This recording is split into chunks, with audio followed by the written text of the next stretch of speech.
Hello there, and welcome to another episode of Star Wars Minute. It's your daily show where we analyze, we scrutinize, and yes, we celebrate solo a Star Wars story 1 minute at a time. I'm Alex Robinson from alexrobinson.fun. I'm Pete the Retailer from PeteTheRetailer.com. I'm Suzen Tekla Kluglnska from the Comedy Film Funnel and Kruglnska and some other stuff.com. I don't know, whatever. You'll never spell my name, so you'll never find me. Well, thanks for coming back nonetheless, Susan, for minute number 77 of Solo, a Star Wars story.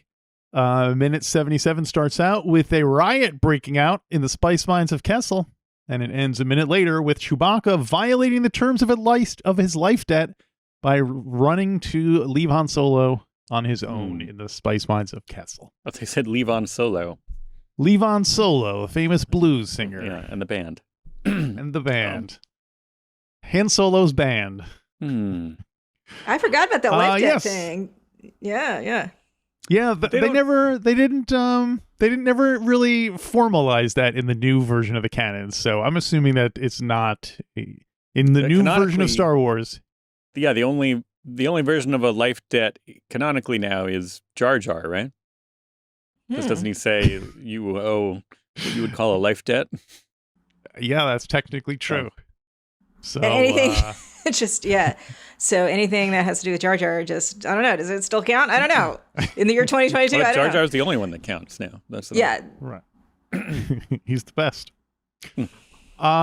We continue to see a lot more droids being liberated here. Continuing the Freedom Fest we saw starting last time around, last minute. Mm-hmm. It's exciting. I think it's fun. It's fun for sure. Susan, I'm surprised that you have not called attention to the fact that one of these Gonk droid-looking droids, the one that looks like it's the JVP-12 HVAC droid, is shown kind of clomping around on top of one of the computer counters. I love that. I'm like, how on earth did that thing? How did it say, hey, protocol droid, lift me up, put me up there? Or did it did they have amazing jumping abilities? Like, can you picture? Oh, yeah, that's true. Which they really should show. They should have shown that. Like, imagine it hunkering down and then boing, like a cat. Yeah, totally. Like one of those suction cup toys. Spring-loaded, yeah. Well, if you're telling me now that it's an HVAC droid, I'm assuming that it was in the vents and came down onto the computer. Oh, maybe. You think it die-harded it. Yeah. It looks like an air conditioner. It looks totally like an air conditioner. So, that's the one that's the one that's saying kind of like beady, beady, beady. It sounds like a Twiki as it's gleefully stomping on the control panel. Yeah. Here's the thing. They look like they're wearing diapers. Come on. It's just a bad design. It's just, it looks like a bad Halloween costume. They're just stupid and that being said, I appreciate them because they're so dumb that I sort of love them because they're so dumb. But, oh my gosh, who came up with that? I don't know if you guys, one of my favorite jokes in Rick and Morty is at one point Rick, the mad scientist, builds a tiny little robot and to bring him butter on the table. All right. And the robot says, "Why did you create me?" And he says, to bring me butter. And then he's like, "Why did you create me?" And he's like, "I told you to bring me butter." And the robot's just like that's it? That's the whole reason I'm here?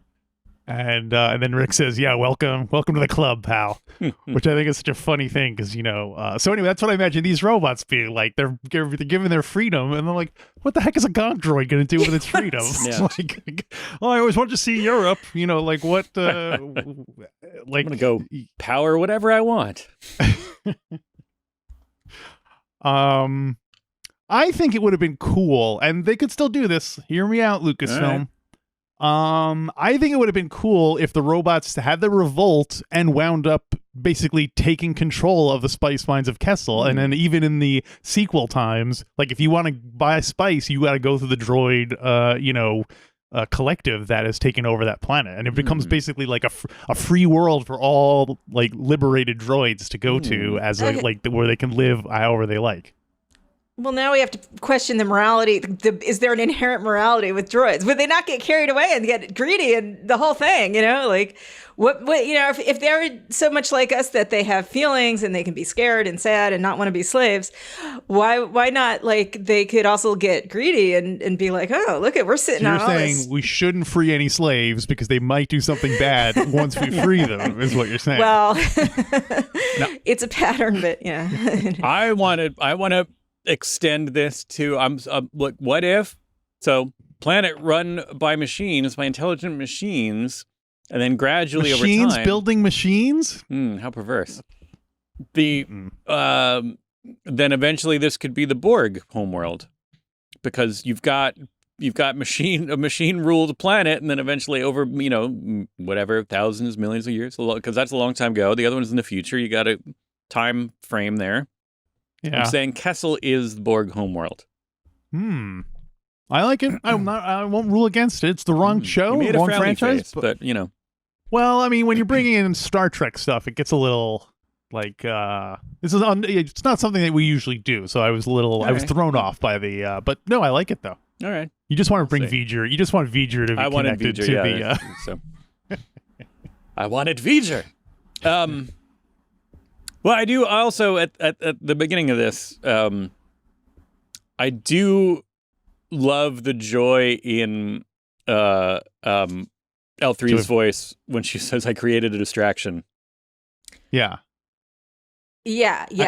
Oh, I love her performance, like every line, and it would not work as well if it wasn't for the way she executes these lines. There's so much in her voice that just gets your heart, beating a little faster the way she reads these lines, and then in the next minutes too, she just nails it so hard. And you had to have that kind of personality. I'm just so thrilled that they had her do this. I would have liked it better if they had that Freedom robot, the same voice. It's just like, I have freed them. Well, also, it's nice hearing a female voice doing that too. You know what I mean? In a way, like that kind of makes sense too. In a way, I don't know. I don't know. There's something about that too. I guess we've always been waiting for female. So there were zero. I'm sure you've talked about this, but I assume there were almost zero female droids in the first three, the original three. Were there females? Not specifically that I can think of. So that's also, it's a new. Well, I guess we're assuming that all the other droids we see, I don't think we can assume that they're all. First of all, why do droids even have genders? No, that's the thing. Yeah. Well, that's the thing. But second of all, like, we can, I don't, do we assume that some of the droids who, like, we don't know the gender of the Death Star droid or the torture droid or the Death Star itself or the Falcon, or I guess we do know the Falcon is a lady. So well, there's going to be mostly non-binary. Okay, it's going to be mostly non-binary. Let's face it. But then when you have humanoid droids, droids. Yeah. They can be gendered so that they can interact more easily or whatever, with those, or not humans, but, with humanoids, flesh humanoids. So, and it's all kind of ridiculous. But again, in this fantasy world, okay, if they're going to get kind of sentient, then I suppose they could get kind of. I'm so upset that I missed the whole conversation about Lando and L3. What else? What did you want to say? Well, I just think it's. I think it's 100% legit. I think we will have it. We will reach a time right here on planet Earth in reality world where we're going to have robots that are going to be amazing in bed. Like I do believe that. I believe we are smart enough animals to come up. If we've come this far in, my laptop is like 1,000,000 times smarter than a fish, right? It is. It just is. And we're going to be able to come up with. Depends on the fish, I guess. Right. We're going to eventually be able to come up with amazing robots that are amazing in bed. And, the Ex Machina and Her, these movies that have represented, Blade Runner. Like, I think that'll really happen. I really do. I don't think there's any question that's going to happen. And I think it'll be fine. I don't have a problem with that. I think it might be better for us to just all hook up with robots. It's just less complicated. And I don't know. So anyway, I was just going to give my hearty approval to that concept. Usually there's a whole, a technology will basically live or die whether or not it's adopted by the porn industry. And so that doesn't surprise. I think absolutely that they would be driving that once it. I think you could almost argue it's more ethical to be just like I mean, so if you meet the right, so say in the world of humans, if you meet the right human, that's nice. That's very nice. I'm happy for you. I've never met the right human, but some people do, and they match up, and that's great. But for those of us who don't, like, there's nothing wrong with having a perfectly designed. I don't know. I'm wishing I was born a couple hundred years in the future, because I would have been a little bit happier probably. But. Yeah, it'll. I guess the social aspect of it, like, will there be a stigma?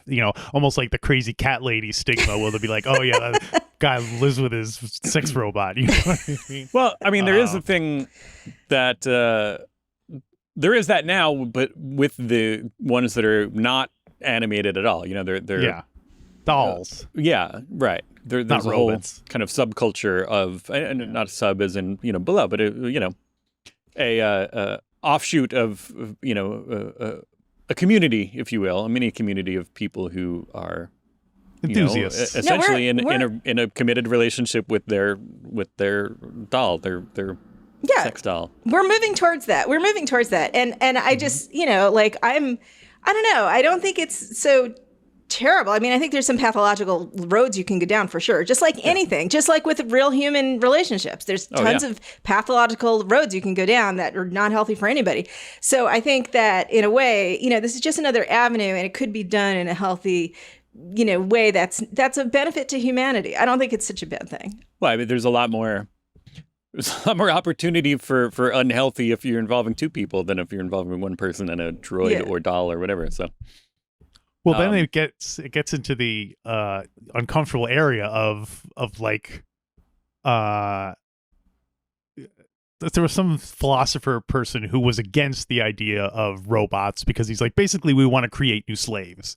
Like, we want to have a robot that is, for all intents and purposes, just as interactive as a human, but will do whatever we say, and we can do whatever we want to it and not have to take its feelings into account. There was apparently some big meeting of robotics experts in Japan, and big meeting of robots. They were basically going to discuss the ethical guidelines of robots. Like, so if we get these robots that are really almost human, can you say, yeah, I enjoy beating up my robot, that's just, I really enjoy doing it, that's what I like doing, and like, is that, you're like, okay, that person bought that robot, they can do whatever they want to it. It's brings up some really fascinating and weird ethical concerns. Can a robot have rights and so on? Well, again, I think in Earthbound human world, there is no such thing as a slave robot. I don't think there could be. But you're saying you're saying we're eventually going to have love robots. Yeah, and I assume... and they will be insentient. That's why it's so ethical. It's so ethical. It's ridiculous because. But it's not going to stay. It's going to keep getting more and more. Yeah. Like the next version is going to be, look, it's even more lifelike, and so. Well, then you have to. That's the big sci-fi question: is can AI eventually become sentient? So if we cross the line into sentience, I don't think any time within, I think that's that would be a long way off. And having an amazing sex robot, I don't think that would be sentient. It would be a robot that you would somehow program into it a way to feel hurt. But why would you want that? Why would you program that into a robot, that it would feel pain and it would feel hurt and it would feel, that it was sorry that you forgot its birthday. You know what I mean? Like, that's just not something you'd program into a robot. But some people enjoy inflicting pain. They're going to want a robot that reacts to pain. So the morality of hitting a robot, beating up a robot, so that's like, you could argue that, like, again, even with porn, it's better that people like look at sicko porn than actually act out on it. That's a whole argument in itself. So, that's a whole thing. The person needs help if they want to beat anything up. You know what I mean? That person needs psychological help. That person has problems. But I don't think you really, if there's some benefit to somebody taking their anger out on a robot, I don't think that's really any real psychologist would find that healthy in any way anyway. So, you know what I mean? I don't think there's a real benefit to somebody beating up a fake human, But I don't think it's ethically mean to the robot to do that because it's insentient. Wow. Right. There's different levels. So there's a scene where Han Solo and Chewbacca are running down the mines here, and Chewbacca gets distracted because he sees a bunch of Wookiees being zapped with prods and stuff. Yeah. And then Chewie's like, I gotta go help free these Wookiees. And Han's like, all right, see you later. Have fun. Maybe we'll see each other again. Is Han being kind of, why do Star Wars characters always take a pro-slavery position, or at least a tolerant of slavery position? It's a recurring thing. It's getting a little creepy now. I had a couple of notes on Han Solo here, because first he's like, come on, we got work to do. And I understand that they're, essentially under threat of, life and death for this mission to work. But Chewie's like, well, wait, there's,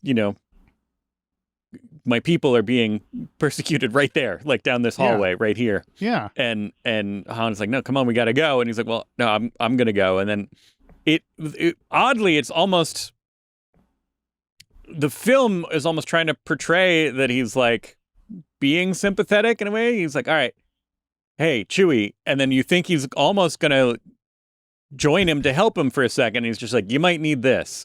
And I can totally picture Chewie being like, not being like, come on, are you kidding me? Like, we have to go stop this. And then him going, and then Han being like, hey, he's like, oh, thank God. He came to his senses. He's going to help me. He's like, you might need this stick. And he's like, yeah, a stick?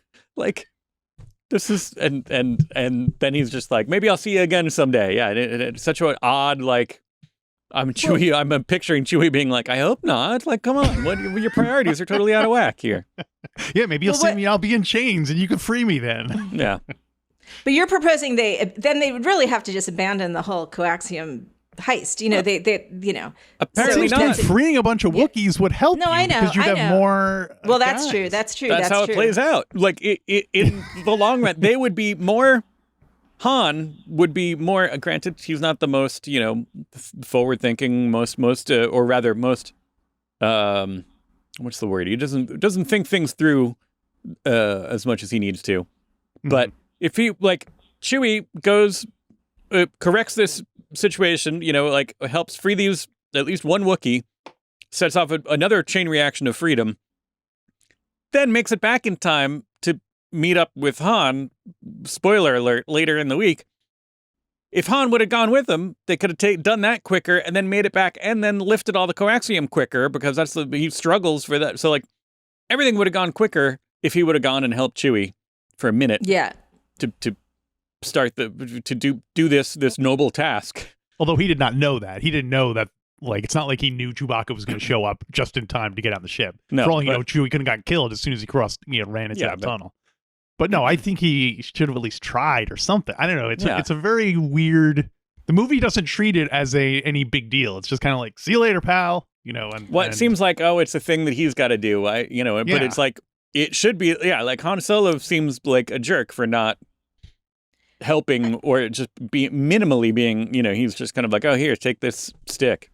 A little bit in his defense, I guess, is that when he was a kid, he was a slave, basically, right? He was that person who was pretty much enslaved. So which is why he should want. Yeah, I know, help. which is why he should. But on the other hand, he's used to that being the default. You know what I mean? Like that's what his world has been like. Could be like overwhelming. Like people are enslaved everywhere. What are you going to do? Right. This is like, this is the norm. This is. So I mean, I would not defend it really, but I'm just saying, just to give a little caveat.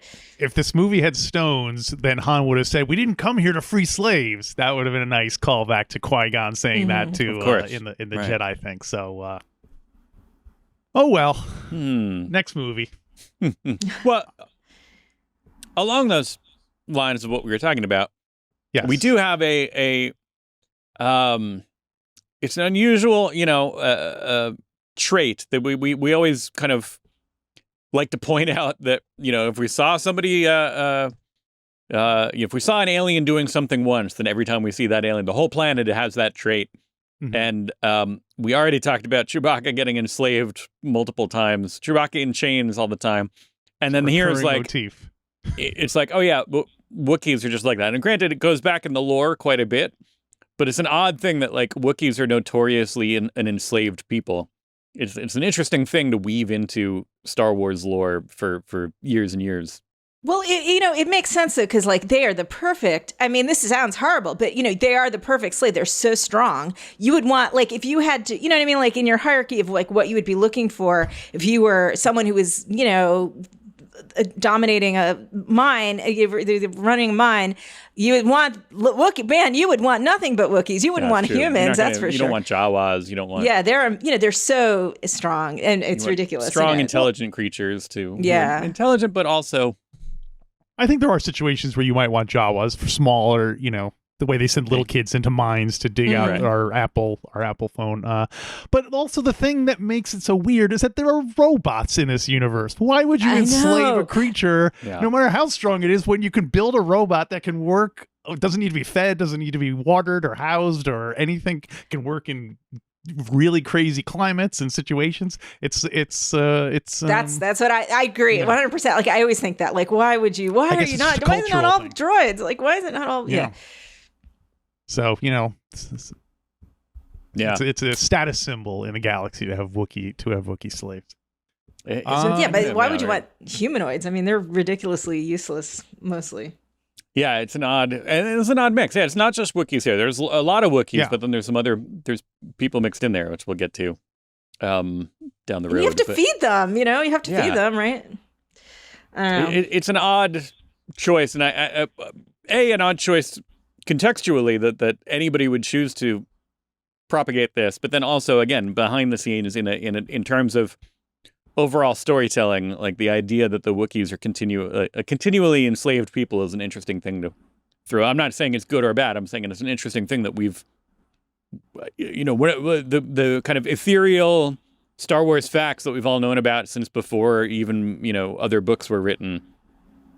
That and granted, some of it might come from the early books and trading cards and newsletter, fan club newsletters and stuff like that. But the idea that always, like specifically with Chewbacca, that he was enslaved by the Empire and Han Solo freed him somehow. That was the thing for a long time. And then also like just the idea of these imprisoned Wookiees being liberated is a concept that's been around in the Star Wars ether for forever. It'll be interesting to see because most famously they recently decided in like publicity, not in universe, but in merchandising, they're not going to refer to it's Boba Fett's starship now. They don't want to call it Slave One. So it's interesting that I wonder if slavery stories will be kind of like we're not doing any more slavery stories, or whether this will be kind of like a way to do slavery stories, but it's not about people, so it's not. Who cares? You know what I mean? Or it's not as. Well, I mean, but there's a difference between like a story about freeing slaves is okay because you're showing that it's wrong and you're undoing it, but a story about like just casually naming a starship, especially if you want to use that, if you want to have that character be your protagonist, you can't just have him be like, oh yeah, that's my ship is the Slave One. You know what I mean? That does sound. I think if Boba Fett was still the mysterious bad guy, you could leave it. But if you want kids to be buying, the Lego set, you're not gonna name it that. I thought that meant he was like a slave to the beat. I didn't think it was like had to do with human slavery. I thought it was just like anyway, like a more metaphorical. He's slavery. A wage slave. He's like working for the man. Yeah. The ship is his slave because he gets to tell it what to do, and it has to do what it wants. What were you going to say, Susan? Just that I think it's funny that people call this movie woke, like it's the first woke Star Wars, and it's like, I don't think freeing slaves is what you'd call woke. I mean, I think that's kind of like basic, basic morality stuff. So I find that a little annoying. 1864, it was considered woke. 19th century woke. Yeah. Vintage woke. Anything else for minute number 77 then? I just, as far as my take on Han, I know, like you kind of have to get into this at some point with each guest, right? But, as far as this guy playing Han, I think that this is a scene where you sort of see like what I think is a little bit, and I think he does a fine job, but, what could have been improved a little bit. Like, so when he's like, Chewie, here you go. You might need this. And that's a good Han line. He says it, it sounds like Han, and it sounds like something Han would say, and it sounds like something Han would do. But then he smiles too much. Then right after he has that cute little boy grin that I don't think Han Solo, I think that what's missing from this performance of Han, and I really hate to take him down, but it's just whatever. That's why we're criticizing. Here. Yeah, that's why we're here. That's why we're here.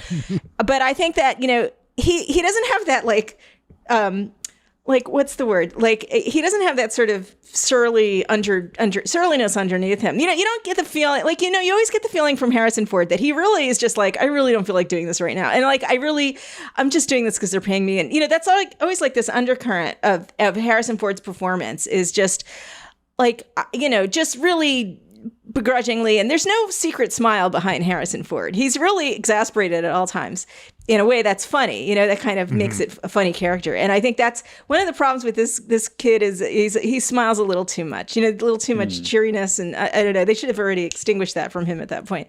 You know, I don't know, but that's just my take on that. Yeah, I mean, it is, you know, earlier in his life, he still has, you know, the spark of youth, the spark of youthful optimism, naivete in him. He hasn't been ground down by the system yet quite as much. And let me just also, like, just before we wrap it up, because I had made that comment about like beating up a robot and being that being moral because it's not sentient. But I mean, you know, really, very again, anti-robot stances. No. I just want to point out that like we have people doing shooter video games that are, you know, kind of the same thing as beating up a robot. True. You know what I mean? It's kind of equivalently immoral. You know, like I don't think that's very good for people's brains either. Is to be, you know, I hate to sound like a school marm kind of person, but you know, I don't think shooter games are good for people, and I don't think, although I'm a horror movie fan, so maybe I shouldn't talk. I don't know, but pick your battles. I just wanted to, you know, just so I didn't sound too evil. That we are, you know, we already do stuff like that where we're kind of pretending to be mean to people in play, you know, which you know is debatably moral either way. And then we have those blown up clown things that you punch in the face. Oh yeah. They don't have those. I don't know. Maybe those aren't. Are those not immoral? Maybe those aren't moral. Those aren't woke anymore. But you know, you used to be able to blow up a clown in the 70s, right? You guys, I don't know, What? Punch it in the face. Yeah. Not only for fun. I would specifically get the upgrade so that I knew that it was feeling what I was doing. Like, yes, right. That's so bringing it back to droids, that I specifically remember the R2-D2 bop bag, where it's an R2-D2 that you blow up and you can punch it. It's terrible. And in '77, they came out with this like big inflatable, and I'm looking at it, like the box has, you know, a picture of like two kids like gleefully just like whacking R2-D2. Yeah. Which is an odd choice for that. He's never had it so good. Yeah. Sack and bop R2-D2. He comes back for more. Humans are just humans, you know. Yeah. We're just. Hey, speaking of coming back for more, I do have one more thing. So I thought you were going to transition that into wrapping the episode. Speaking of coming back for more, can you come back for more tomorrow, Susan? I'll table that. Han Solo says, I hope I see you around sometime. And obviously we know, even when this was happening, that at some point they get back together. But it's interesting, like, because if I was watching this knowing nothing, I would assume that Chewbacca was leaving the film at this point. You know what I mean? Like, they had their adventure together, and now he's going to go do his own side thing. Which I think is kind of a weird thing to do, but it also reminded me that this is where, because in Rise of Skywalker, you know, Chewbacca dies for 5 seconds, and then so this is where Chewbacca got the idea to appear to leave the film at a certain point, and then suddenly show back up, and I'm still okay, and here I am. I have that as a note for the next minute. When we talk about the next minute, there's something that even hammers that even harder. Okay, we can't wait. Hammers it harder like a droid. Well, speaking of hitting things hard, did you know that over on our Patreon show, we have been reviewing the Obi-Wan Kenobi Shobi, our Saturday shows, and we've changed things so any Patreon level can hear those episodes. So go to StarWarsMinute.com/Patreon, become a Patreon, hear what we think of Kenobi. Do we like it?